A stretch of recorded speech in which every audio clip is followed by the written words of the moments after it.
The impact of chocolate on culinary history is undeniable. Treasured since the height of the Olmec civilization several thousand years ago in what is now Mexico, it has since made its way around the globe to become a favorite flavor for countless cultures. And this demand for chocolate has created an enormous industry worth more than $130 billion annually. Chocolate is, of course, derived from the fruit of the cacao tree. But as our climate changes and new diseases threaten domesticated cacao, the future of chocolate is uncertain. I'm Jennifer Bernstein, CEO and the William C. Steere Sr. President at the New York Botanical Garden, and this is Plant People. We're joined today by Professor Pathmanathan Umaharan. He's a professor of genetics at the University of the West Indies and a director of the Cacao Research Center, where he studies the challenges facing the cacao tree and is developing ways to protect it for future generations. Professor, we're so glad to have you. Welcome to Plant People. Thank you. Thanks for having me. We're very excited to talk about the cacao tree and the products that are derived from it, chocolate. Chocolate is very important to me personally, so I've been very excited about this about this conversation. To get us going, can you tell us a little bit about your background and the work that you do at the Cacao Research Center and how you came to study cacao? I am a geneticist by training, and I've been working on a number of crops to overcome diseases by genetic manipulation. In 2010, I became the director of the Cacao Research Center, which I lead. So the Cacao Research Center does research over the entire value chain.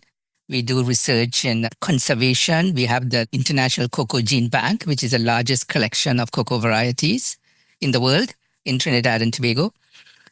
And then we also do a research center itself. And then we have an innovation center. And recently, we have a spin-off company that produces chocolates. Okay.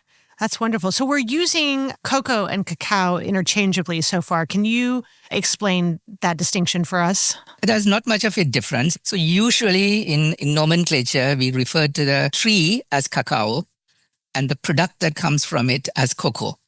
But I've seen in literature that people have used it interchangeably. Okay, got it.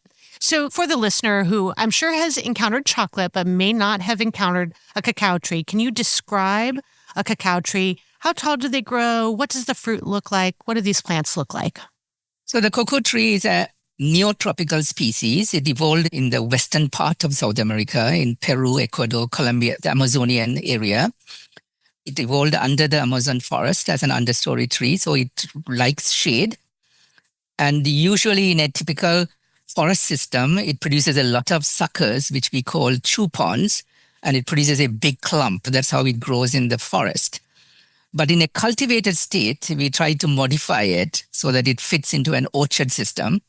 So we grow them in a much more organized way with less chupons or suckers, but with a main trunk that grows up to about 3 to 5 meters tall and with branches from it. And it produces the cocoa pods directly from the trunk, which is peculiar to cocoa. And there are some pods that go on the canopy as well. And visitors to the botanical garden here can see cacao trees inside of our conservatory. I was there just yesterday and there's a bud. So it's very exciting when you're passing through to be able to point out to a visitor, oh, there begins the chocolate, you know. So tell us a little bit about what makes the cacao tree so unique in the plant world. The cacao tree produces the cocoa pods, and the beans from it is what is the basis of chocolates.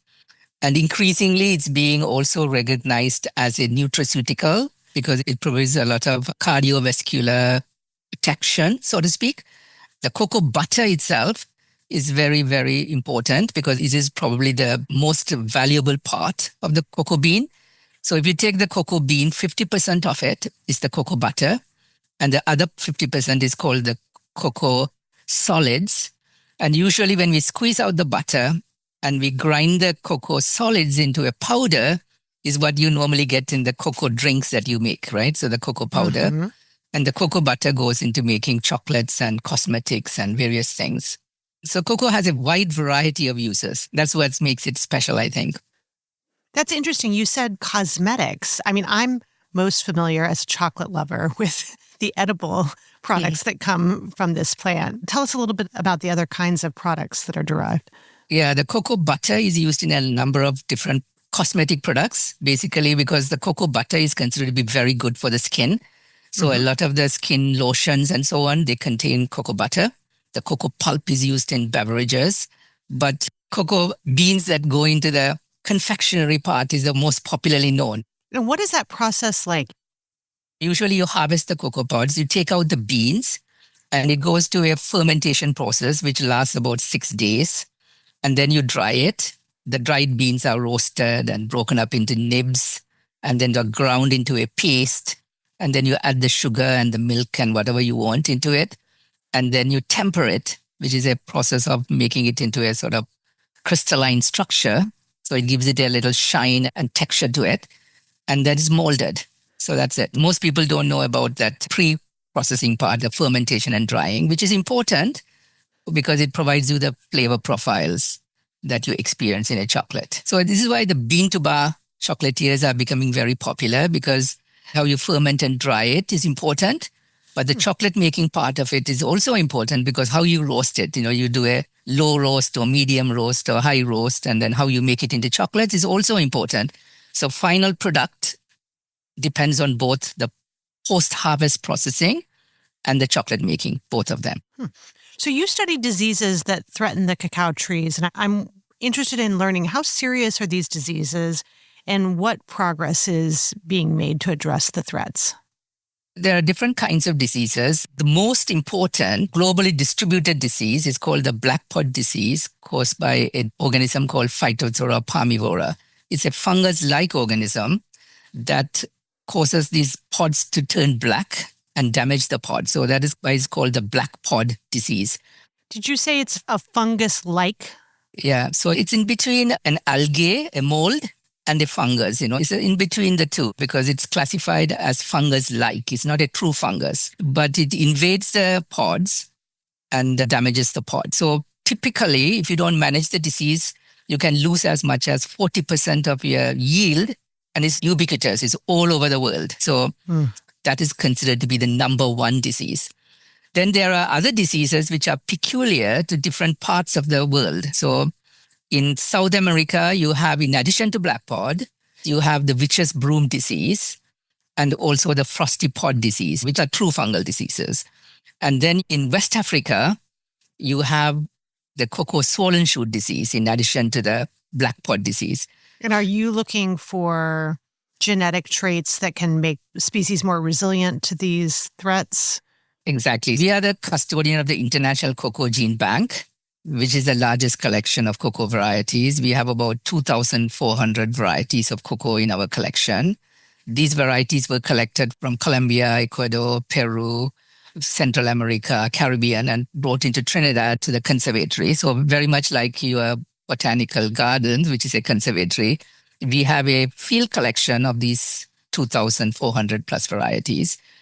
And these are very precious because within them, you contain varieties with resistance to different diseases.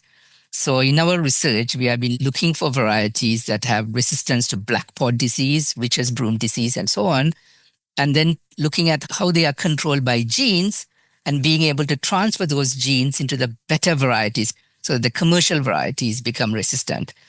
So genetic resistance is the most durable long-term strategy. But because tree crop breeding is a long-term process, it takes time because the cocoa life cycle is about 8 to 10 years it will take to do one breeding cycle. So there are cultural methods of managing the diseases as well. So we work on genetic resistance as well as cultural methods to manage the disease. I want to hear more about the cultural strategies, but before we get to that, it's interesting. I think there's, at the kind of layperson level, a growing awareness of the importance of biodiversity and the resilience that biodiversity confers. But I'm not sure that people have learned yet enough about the importance of genetic diversity. So can you say a word just generally about the importance of conserving genetic diversity, particularly as we confront changing ecosystems? Yeah, so generally you have different species and you have species diversity. Now there are diversity of different varieties or types or breeds within the species, which is what we call the genetic diversity of the species.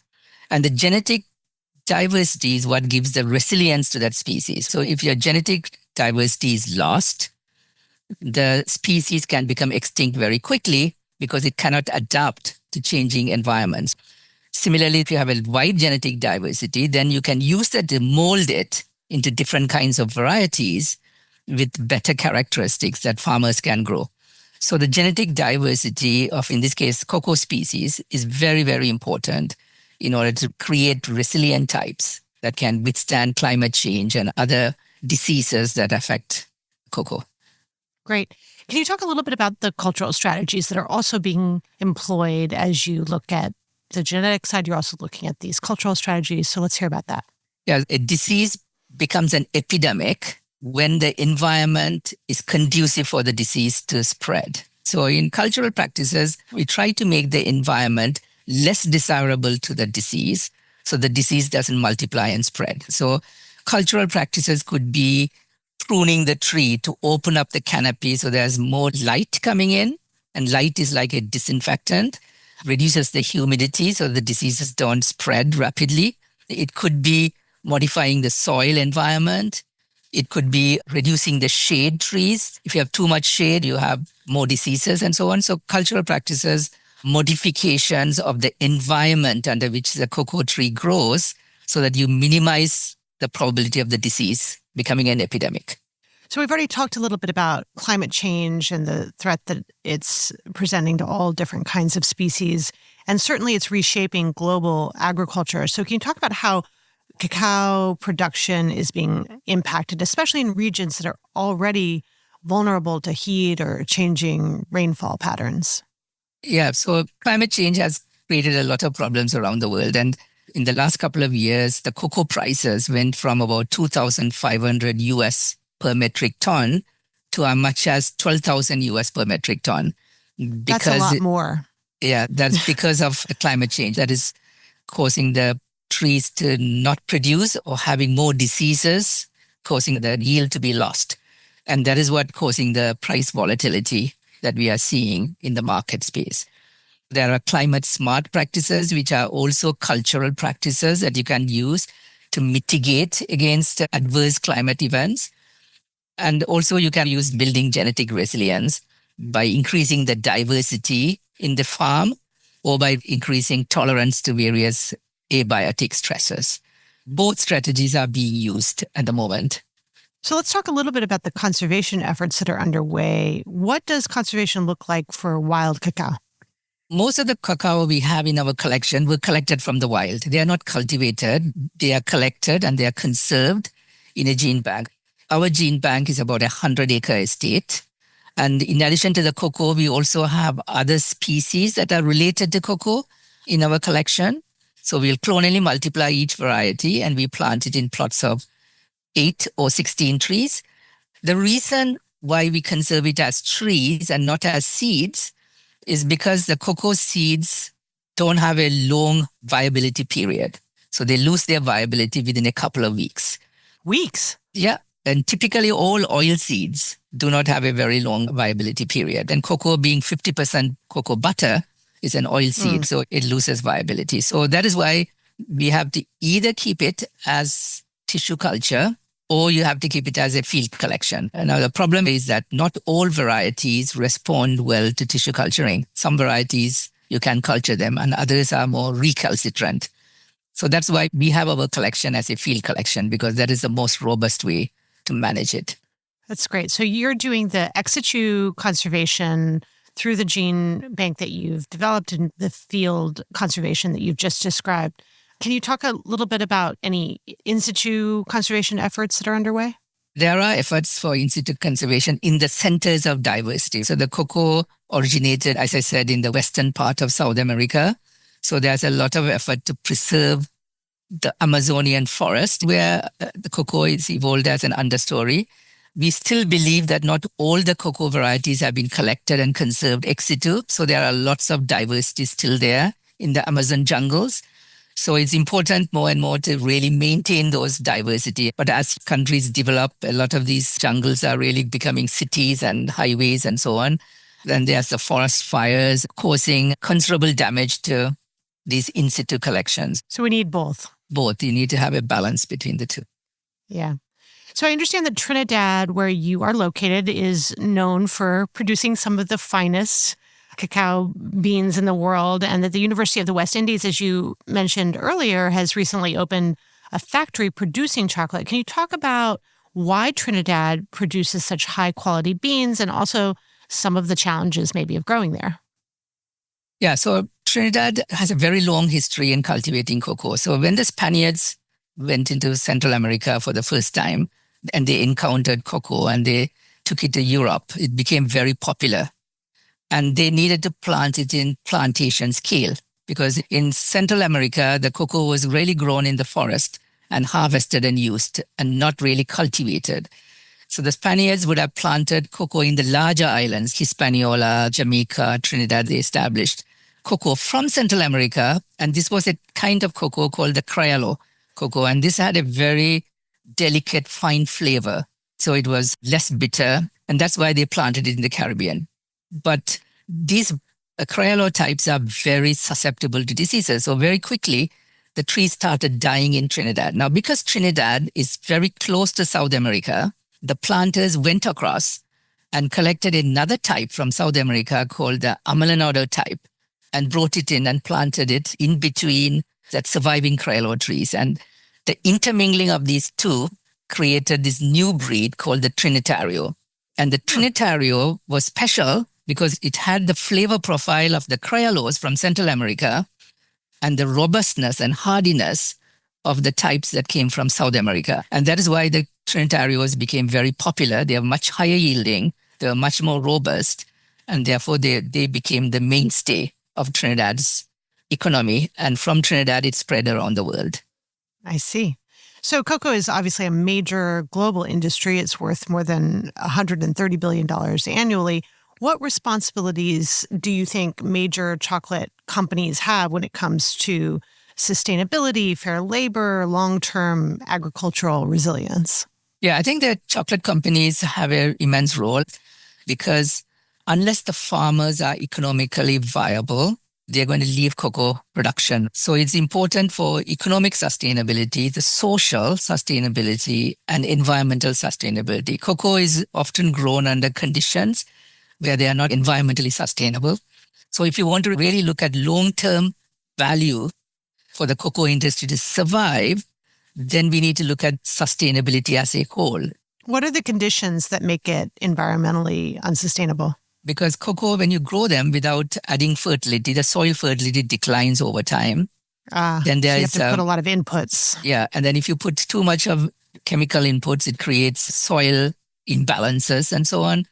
And very often, the environment is also affected by the practices that are done in the soil. So over time, most of the cocoa growing areas, the soil has degraded over time because lots of cocoa is cultivated in sloping lands without proper soil conservation measures. So over time, the topsoil gets eroded and you lose fertility. So there have been enormous environmental problems emerging in production areas. Social sustainability is important because if the children of the cocoa growers cannot really go to school and develop themselves, then socially there's no incentive to be in cocoa and they will eventually move out of the cocoa sector and the industry as a whole would not be sustainable. So how do you create an economically viable, socially sustainable and environmentally sustainable industry that the people who enjoy chocolates can continue to enjoy eating the chocolates?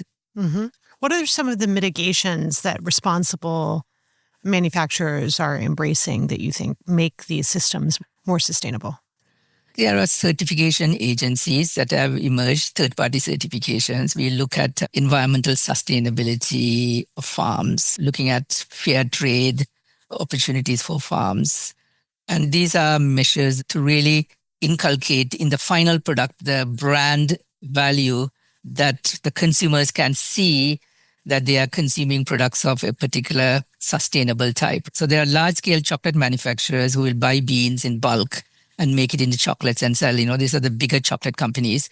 But then you have now an emerging small class of bean-to-bar chocolatiers who will buy beans from a particular farmer, convert it into chocolates, and they are much more interested in the farm and the farmer, and they have a better way to manage the entire supply chain and its sustainability than the larger chocolatiers. So the bean-to-bar chocolatiers are becoming extremely popular because of the ability for them to really ensure that sustainability is maintained in the entire supply chain. It's catchy, farm to table, bean to bar. Bean to bar, it's yes. memorable. It's good. So from a research standpoint, what do you think are some of the most promising innovations that can help to sort of future-proof this type of farming? In our research center, we are working on evidence-based certification because there's also concern by the consumers that there's a lot of greenwashing going on. How do consumers understand what actually happens on the ground, right? So more and more evidence-based certification systems are needed. We are setting up systems of traceability. So you have a barcode in the final product and you scan the QR code and the entire value chain is visible to the consumer and they can see where the cocoa was produced, how it was processed, what environmental certifications you have, what good agriculture practices have been maintained and so on. So in other words, it provides visibility of the entire supply chain to the consumer. That's what we are trying to do. And only when the consumers realize that there is value in doing this, then there will be more sustainability and happening. So that is one of the work we are doing. The disease management, resilience to climate change, that's another area of research we do. As I said, we look at genetics and we have a molecular breeding program that we try to improve varieties which are much more resilient to diseases so that farmers can cultivate these varieties without the risks in farming that they encounter. And that also leads to sustainability, right? Because it reduces their cost of production, it improves their yield, and as a result, they can have a good living.